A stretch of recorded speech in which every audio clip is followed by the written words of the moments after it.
It's often said that farmers are king, Agbeloba. They are the ones who feed the nations. And so with that, I welcome you to yet another edition of your darling favorite radio program, Farmers Forum, where we bring to your listening pleasure innovative, informative, and educative program in agriculture to your doorstep on number one community radio, Diamond FM 101.1, where we promote values and excellence. I remain your presenter, Temitope Oyawale. Today being a special edition, I have with me in the studio other presenter to co-anchor this program today. With me is Bode Badiru and Folake Adelakun. You're welcome. Thank you very much. Thank you very much. Thank you, Tope. Just like she said, it's another exciting edition of Farmers Forum. And today we are taking our guest on agricultural transformation agenda, the journey so far. As we all know, the major program of President Goodluck Jonathan on agriculture is the Agricultural Transformation Agenda, otherwise known as ATA. And it's a robust program that has a lot of promises to reduce the various challenges that have bedeviled the Nigerian agricultural sector for several decades. And the vision of ATA is to achieve a hunger-free Nigeria through an agricultural sector that drives income growth, that accelerates achievement of food and nutritional security, an agricultural sector that generates employment and transforms Nigeria into a leading player in global food markets to grow wealth for millions of farmers. And according to the Honorable Minister of Agriculture, Dr. Akinwumi Adesina, within the implementation of ATA, focus will be on agriculture as a business. That is, agriculture will be seen as a profitable venture and on value chain where Nigeria has comparative advantage. This laudable program has commenced since 2011, and it's very important to embark on periodic review to evaluate the journey so far. And it is in this regard that we have a very special guest in the studio, a distinguished professor of agricultural economics, but more importantly for this purpose, a reputable big-time commercial farmer at Iwo in the state of Osun, in person of Professor Olashupo Ladipo. Dear listener, you will agree with me, we have indeed caught a big fish, for your listening benefit. And therefore, we present a brief profile of our guest. Olashupo Oyetoro Ladipo, a professor of agricultural economics, was born in August 21, 1938 at Iwo. After his primary and secondary schools in Iwo and Osogbo respectively, he proceeded to Cornell University, United States of America, from 1961 to 1966, where he had his BSc Statistics degree in February 1965 and MSc in Biometry in June 1966, then to Michigan State University, also in USA, in 1970 and 1973, where he bagged his PhD in agricultural economics. After a stint of work in the defunct Western region as a civil servant, he was appointed at the University of Ife, now Obafemi Awolowo University, as assistant lecturer in 1967 and rose to professor in 1980. Professor Ladipo also offered his most treasured service in several other universities in Nigeria and abroad, including LAUTECH, from 2001 to 2007. From 1986 to date, he has been a successful practicing farmer. In terms of community service, he is a member and chairman of several government boards, Commissioner, Civil Service Commission in Oyo and Osun states. He has published widely to be promoted a professor in 1980 and still writing. Baba Dauda is a grassroots personality to the core. He is a member of many farmers' organizations and co-founder of the Ologunwebi Okra Market, founded in 1988, and heavily involved in community affairs, especially with youth development and empowerment. let us formally welcome Professor Ladipo to the studio. You're welcome, sir. Thank you. Sir, your CV is very, very impressive. And looking at your CV, it beats one. When one sees that you read statistics, from there to biometry, then to agroeconomics. Upon all this, you became a practicing farmer. How has the experience been? And what actually propelled you to be practicing agriculture, considering the fact that you could comfortably and leisurely be living on your pensions? Thank you very much. Agriculture, especially farming, is a profession. And it is a profession that you either love and practice, or you don't go near it. You mentioned statistics, biometry, and agricultural economics. They are all one and the same. Statistics, biometry is, by the way, biological statistics, are tools of agriculture. They deal with measurements. In economics, we call measurements econometrics. Exactly. In biology, we call it biometry. In all other aspects, we call up them statistics. It's just measurement. That brings me down to my area of specialization, production economics, where I use all the tools I've learned in my undergraduate and graduate studies in looking at what we've done. And you have to love farming before you think of going into it. Sir, going by the experience you've described, what is the scope of your operation in terms of the type of farms that you have and the size? I consider myself a small-scale farmer, which in Nigerian terms may be regarded as a medium-scale farmer, not a large farmer at all, not large scale. Small scale in the sense that it's just the amount of farming that I can manage profitably, knowing that the most risky enterprise is farming. It's the only business that you cannot delegate to anybody unless you are ready to let that person enrich himself, get you into debt, and he will leave you with the debt. Farming is something, as I said, that you must love. And unless we love it, unless we practice it, unless we devote our attention to it, Nigeria will not get anywhere. Because for Nigeria to become a sovereign state, we must be food sovereign. And to be food sovereign, we need to invest in agricultural training, agricultural extension, agricultural investment, and the farmers. Invest in the farmers in the sense that the age of farmers in Nigeria today is nearer the grave than the earth. In other words, they are old. How do we interest young people to look at agriculture as a profitable enterprise? There is a lot of programs, both at the federal and state levels. Many of them are policies with little follow-up, without implementation, effective implementation.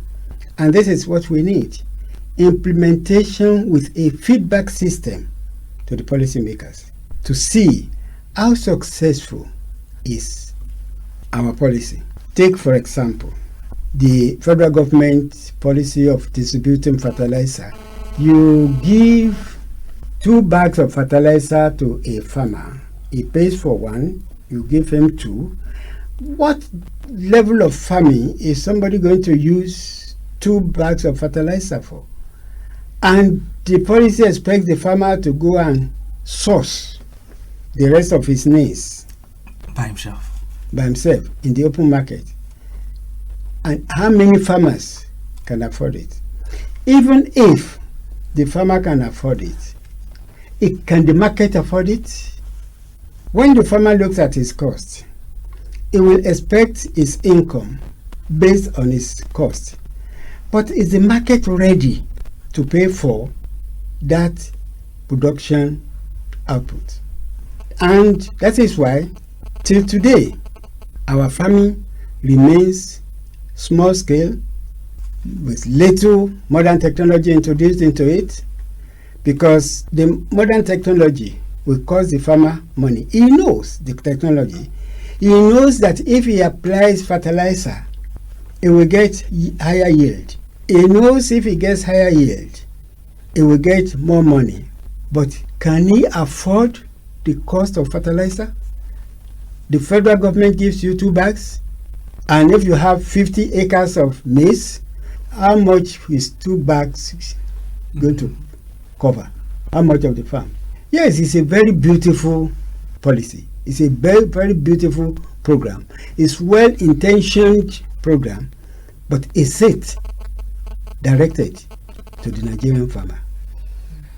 That is a question that only an experienced farmer like you can actually give us an answer to. I will tell you, it is not directed to the Nigerian farmer of today, because that farmer is not very stupid. He's not stupid. He knows what he is going to get for his product in the market. He knows how much he's going to get for 1 kilogram of maize in the market, and he will work that back to tailor his costs based on his inputs. So he will not put the input he cannot afford onto his farm to get higher yield, because he knows there is a limit. Of course, the farmers are rational beings. Of course. And while talking to you the other time, you said you were a small-scale farmer. We would still like to know how small your small scale is, sir. You see, in farming, in practical farming, you don't want to concentrate on one crop. Our indigenous technology is a multi-crop farming, and this is an insurance against natural disasters. The typical Nigerian farmer will have permanent crops and several different annual crops. On my farm, you have the palm trees, Okay. you have maize, and you have cassava. Those are my 3 main crops. And of course, I have apiary, where I make honey. The only guaranteed crop is the palm tree, no matter what wahala, No matter the season. your weather brings you. It's not the season, Okay. it's the non-predictable behavior Okay. of your weather. Yeah. Okay. The effect of global warming is being felt everywhere. As an insurance against that risk, the Nigerian farmer hedges his farming on the traditional multi-crop farming system. If one year the maize fails somehow, as it may, if we mistime the time of planting, as it happened this last season, Okay. you can rest assured that your palm trees will not fail you. Your cassava may be delayed in production because of delayed or irregular rains. So typically, a typical Nigerian farmer hedges his farming operation on multi-crop. And we can conclude that you are a typical Nigerian farmer, sir. I wouldn't say I'm typical. I'm just a multi-crop because I have fish ponds, Okay. my palm trees, plant my maize, plant my cassava. You see, cassava is probably one of the most interesting crops. At a time, the federal government, during the time of Baba Yago, Obasanjo, he came with this big hope of China coming to buy cassava from us. The cassava revolution. And every farmer, including my small self, went into cassava farming. I planted about 60 acres. Wow. It was a disaster. It was anticipated demand that never materialized. That is not typical of Nigerian farmer. It's only the modern farmers that That is that anticipatory. went into that, and they really suffered. I had to just watch trailer loads of cassava just rotting. But that's part of farming. So there is, from there, the farmer watches what the government announcement is, or what the government says. Okay, let's see it start. If it doesn't happen, the Nigerian farmer will not. They may take part on a small scale, but they won't commit everything they have. They will edge. Sir, do you think farmers themselves have roles to play in solving the problems of agriculture in Nigeria? Yes, they are the only ones who can solve the problems of agriculture. But it's not the old farmer who is risk averse. The old farmers are not ready to take risks. So, the young farmers, if properly encouraged, properly funded, they are more enterprising than the old people. The old people will not like to stick out their neck on anything. But the young one can venture. But to venture, the government must make it happen. Okay. I give you an example of my state, the state of Osun. Young farmers are encouraged into farming. They find them land, they prepare the land for them, Okay. and provide them the seeds. They are going to pay back. It's a form of loan, Okay. but loan not in cash, but in kind of service. Okay. And the farmers, the young farmers that are in it, are not regretting. Now let's talk about the agricultural transformation agendas. Looking at it from your experience, both as an academic and now as a farmer, what promise does it hold for the small farmers? Look, when you say transformation agenda, what exactly are in it? What are they doing to transform agriculture? Be specific. You Okay. cannot just say transformation agenda. What's in the agenda? What are they doing for the farmer? Like the growth enhancement support scheme. Growth enhancement support scheme. I only know one. The fertilizer and seed distribution. The issue of the Wallet. value chain. Having Wait a minute. Take it Okay, one sir. by one. What do you mean by value chain? The issue of value chain. You want to help farmers with fertilizer. You give a farmer who has 10 acres of maize farm 2 bags of fertilizer. He paid for one, which in effect you give him one. Okay? You give him only one. Yes. Where is he going to find money? One bag of fertilizer is 5,500. Why can't the government subsidize fertilizer such that the farmer can buy as many bags as he needed and pay only like 2,000 or 2,005? That is what I would call helping the farmer. But not to give him one bag when he needs 60 bags. And you know, in the open market, one bag of fertilizer is 5,500. Where is he going to find the money? Coming from the fact that, from your background as an agricultural economist, there are some within the field of agricultural economics that believe that we should let the market determine. Because they are not farmers. They are classroom farmers, air-conditioned office farmers who think they know everything about farming. What do you tell me? Demand and supply? Where is the demand going to come when there is no effective demand? You talk of demand. If you are a production economist, you will talk of effective demand. That demand that is backed with money. There is demand, all right? There is need, which is not translated into effective demand. How do you put a young person, encourage him to farm.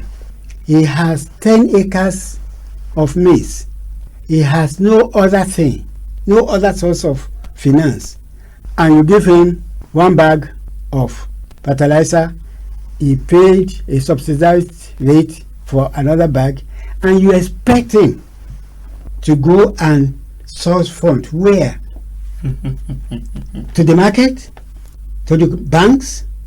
Where he will pay between 25 and 35% interest to do a project that he knows that the internal rate of return is only 17%. Ab initio is in debt. Are we encouraging farmers that way? We have to look at, yes, they want to do it. The cost of the services is even more than what they are giving to the farmer. The lorry, the officer, the transport claim, the all other claims, the salaries of the officers. That's where all the money in agricultural policy go. Thank you very much, sir. I am sure the present minister must have passed through you, sir. He did. So, if assuming you can call him to your house and give him an advice on what to do. If he needs advice, he will come to me. He knows where I live. He knows I live at Iwo. We want you to advise him on the air. Advise him on what to do to turn the fortunes of agriculture around in the country, sir. I've said it. Let's look at the youths. Let's look at the limitations. Let's look at what they have. Let's look at what they have access to. And let's ask ourselves, are we ready to empower them to be modern day agriculturists? Are we ready? They do have very interesting and very good programs. I don't know whether they are doing this Fadama thing with foreign help or not. Fadama system. Being done with foreign help. Fadama system, properly monitored with good feedback project, is the best agri policy in this country as of today, in my opinion, because it reaches the grassroots. When the cooperative is able to raise, I don't know, is it 400,000 or 500,000, they will give them like more than twice of that money to get them started. They have a design and everything, and they monitor it. That's what I call a very proactive agri policy, and it's working. They are producing, but not these other things. Look at the government will say, oh, there is a Greek bank and that bank, and all the commercial banks should give loan to agriculture at reduced interest, like 9% or so. Yes, good. But what really happens? The bank is interested in getting its money back. So the bank really does not care whether it's a farmer that is getting the agri loan or a civil servant who has a salary that he can use as collateral. The farmer has no collateral. Even if he thinks he has collateral, the weather won't let him. The only collateral I think government should demand of the farmer is his farm. And this is where extension service should now have pride of place, because we need to monitor our implementation, the implementation of our policy. It requires the minister or the government must have a feedback system of the implementation of the policies is pushing. Nigeria is probably has the richest land to produce food. It is not acceptable. It's even a sin that Nigeria is not producing more than enough food to eat. There is no place, hardly, in Nigeria that you cannot produce food in abundance. If you can take a look at the Nigerian map and start your journey from Sokoto through Kano down to Potiskum, down to Maiduguri, that is grain land. And we are talking of almost 800, 1,000 miles. Then come from that line down to Benue. That's agricultural land. They produce. I do not see why Nigeria cannot produce gari for consumption in Europe and America, yam transformed into elubo, and pando yam for consumption in Europe and America and the rest of West Africa, and all other things. It is unthinkable. The Westerners laugh at us that we still import food. And to make it worse, our mothers would rather give their children this food, indomie. You give them indomie instead of giving them eki or muke. What is eki? Eki is a form of bean. Okay. Muke is also food made from bean. Okay. In the morning, why can't we feed our children with beans? Okay. Why must we feed them with indomie? Yeah. Why must we feed ourselves with Maggi when we have iru and ogiri? Sir, you have talked passionately about farming, and I actually wonder if there are prospects in agriculture for the young ones. Well, you see, this thing I'm going to say, there is no English equivalent of it.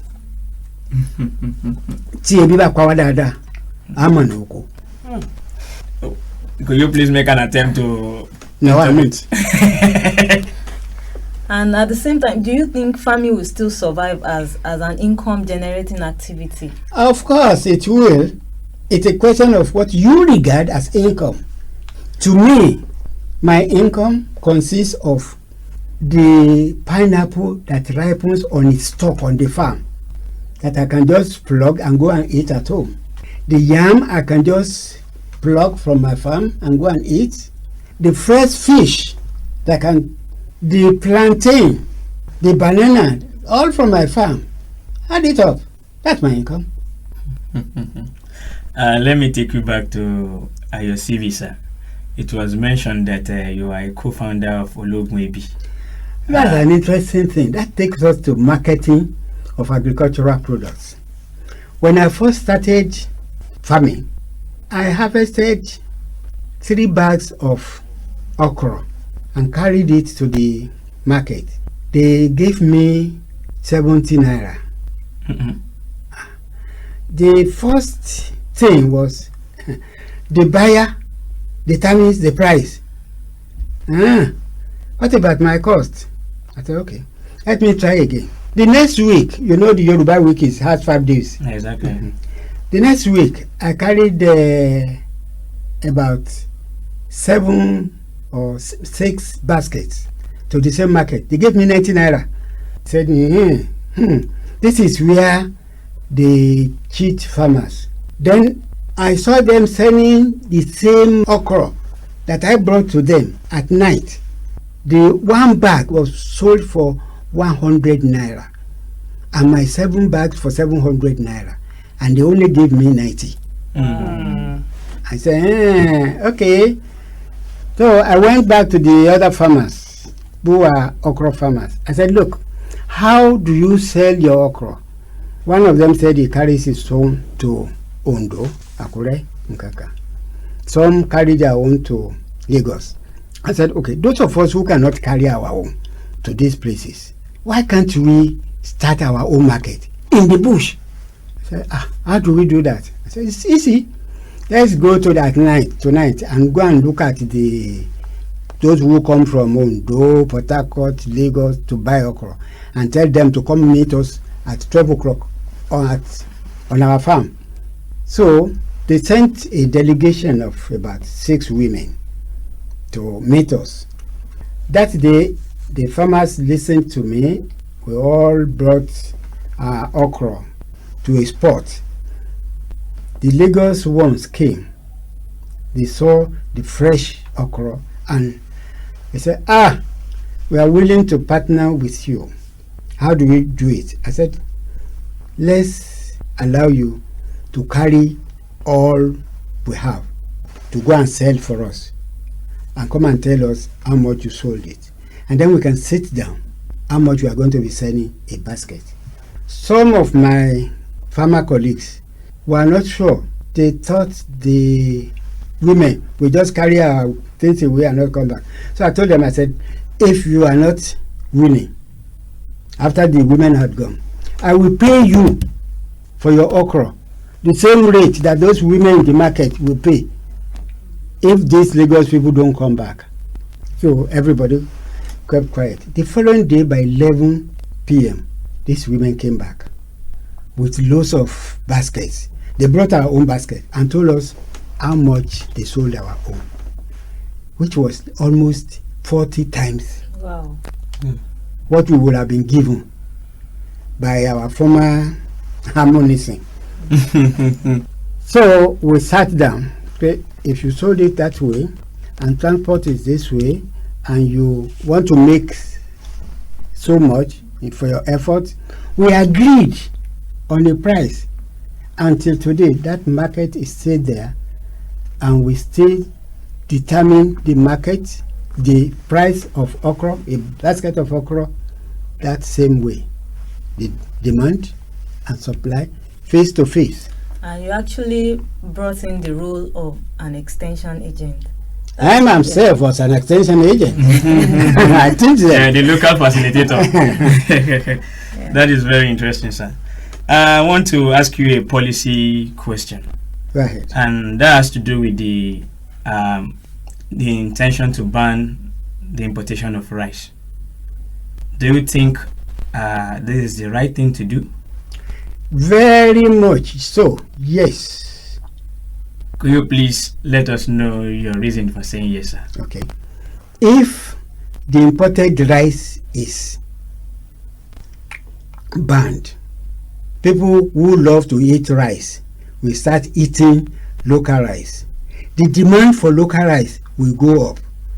And once the demand goes up, the price of local rice will go up, and many more farmers will now grow rice, and rice production will go up to meet the demand. But sir, have you thought about the leakage through Benin Republic and some other borders like that? Then the security agents are not doing their work.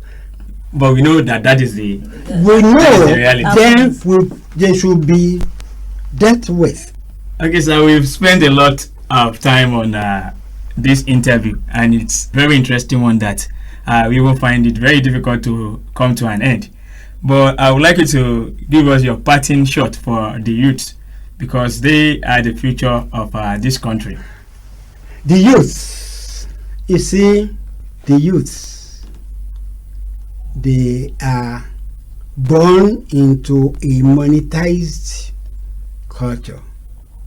We really need to orient ourselves away from monetized values to our real old values. My people talk say, "Owo funi kutenya." Our youths are not being oriented to look at their value as a member of a community, their contribution to the community other than money. We want to thank you so much for your contribution so far. Professor Ladipo has been the one we have been talking to for the past couple of minutes. He has been able to tell us how he became a farmer due to his love for the profession. He has also told us that he's not a typical farmer, but he's a small-scale farmer. He also spoke about the agricultural transformation agenda and explained how we could make things better in this country. We want to thank him so much for being in the house with us. It's a pleasure to have you in the house, myself and my colleague Folake. We want to thank you specially for being here with us, and we hope whenever we call you again, you join us. Thank you very much, sir. Thank you. Thank you very much, Bode and Folake, for that interview segment. Till next week when we come to your doorstep again, bringing another interesting guest for Farmers Forum. I remain sincerely yours, Temitope Oyawale. Don't go away. Innovation Beats come up next.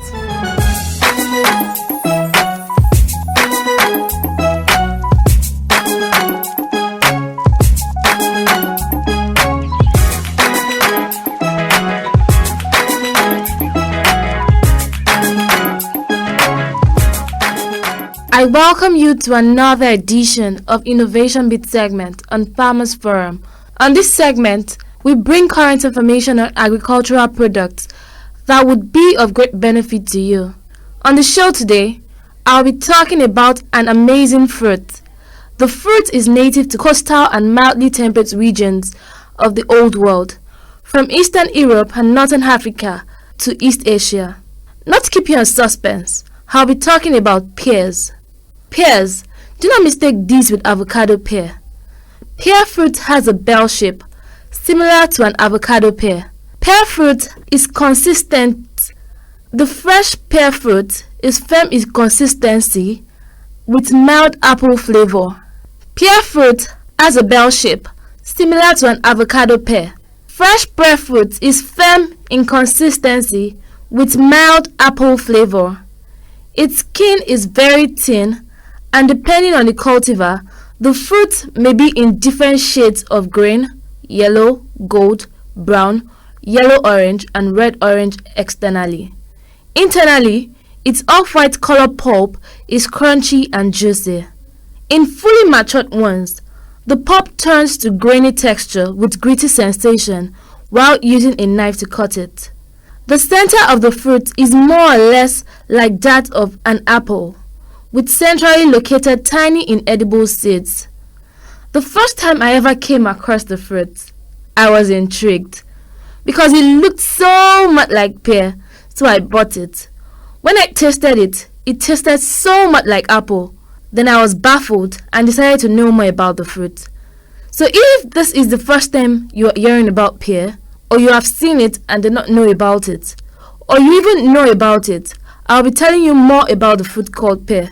So sit tight and pay rapt attention to me.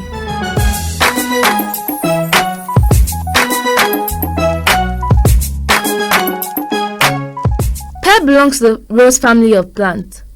Other plants in this family includes apples, apricots, peaches, plums, strawberries, as well as almonds, popularly known as fruit in this part of the world, which is also consumed for its nuts. Do not mistake pear for pear apples, which are completely round with no neck. Pear apple is not a cross between pear and apple. There are about 3,000 varieties of pears that people enjoy worldwide. Pears are a good source of dietary fiber. Most of the fiber in them is non-soluble polysaccharide, which functions as a laxative in the gut. That is, it aids bowel movement and prevents constipation. The gritty fiber content binds to cancer-causing chemicals and toxins in the colon, protecting its mucous membrane from contact with these harmful compounds. It is one of the very low-calorie fruits, which brings about significant reduction in weight and blood cholesterol levels when added to diet. Their high pectin content makes them effective in helping to lower cholesterol levels in toning the intestines and prevent heart diseases. So those that are dieting, this is very helpful when eaten fresh or even blended into juice. Pear is a good source of minerals like copper, iron, potassium, manganese, magnesium, as well as B-complex vitamins and vitamin C. Vitamin C and E are powerful antioxidants and essential nutrients needed by the body. Antioxidant and anticarcinogen present in pear helps prevent high blood pressure and stroke by up to 50%. This makes the fruit a good one for all classes of people. Antioxidants fight against free radicals that damage the body cells. This makes pear very, very helpful. Although this has not been fully established, but they are the least allergenic of all fruits. Pears are not so allergenic. Pears don't cause allergy. Pear fruits are used as traditional medicines. Interestingly, they are used traditionally to treat arthritis, gout, colitis, and chronic gallbladder disorder. Mothers, don't get so confused and worked up over your children's nutrition. Fresh pears are recommended as safe fruits to introduce to infants as they are mild and nutritious. However, children with diarrhea should not be given pear. The cooling effect in pear is excellent in relieving fever by drinking a big glass of pear juice without filtering it. This also serves as a boost to the immune system. So when you feel a cold coming, drink pear juice, which also gives quick and natural energy because it is high in glucose and fructose. Osteoporosis is a bone problem common these days. In order to keep the bone healthy, it is important to maintain the body pH by taking the recommended amount of calcium daily. Pear plays a role in this part because the rich boron content in pear helps to absorb the calcium consumed daily, and calcium helps to strengthen the bone. To keep the body of a pregnant woman safe, folic acid is important. Pear is rich in folic acid, which is very helpful in pregnancy. Pears have anti-inflammation properties, which help to reduce inflammation of arthritis.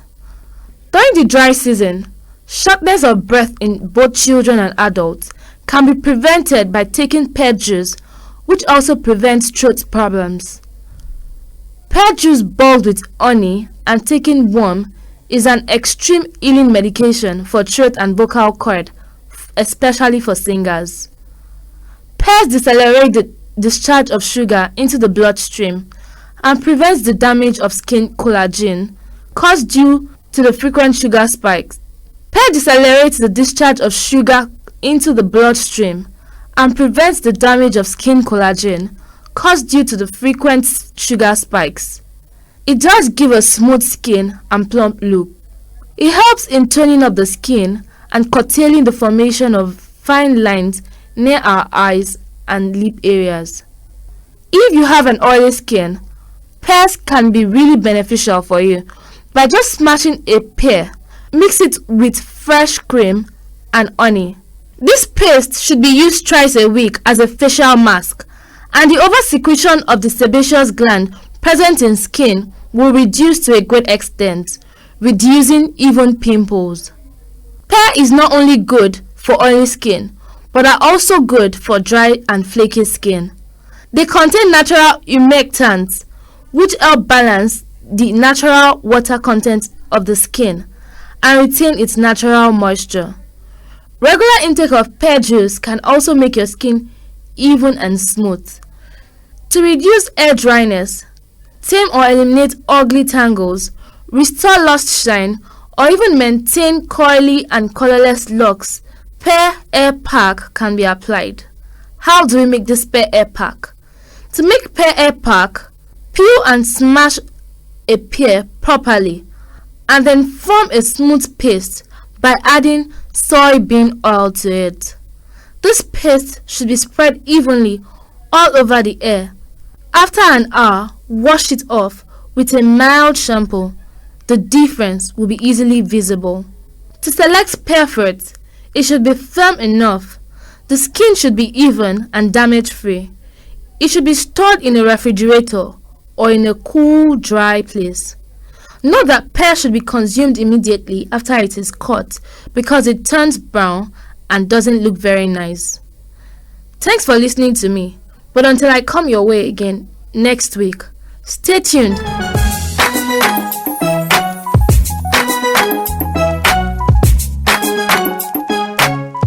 That's all we have on this week's edition of Farmers Forum. So join us same time next week for another interesting package of Farmers Forum. Till I come your way again, I remain Temitope Oyawale, your anchor on this program. Do enjoy the rest of the week. Bye-bye.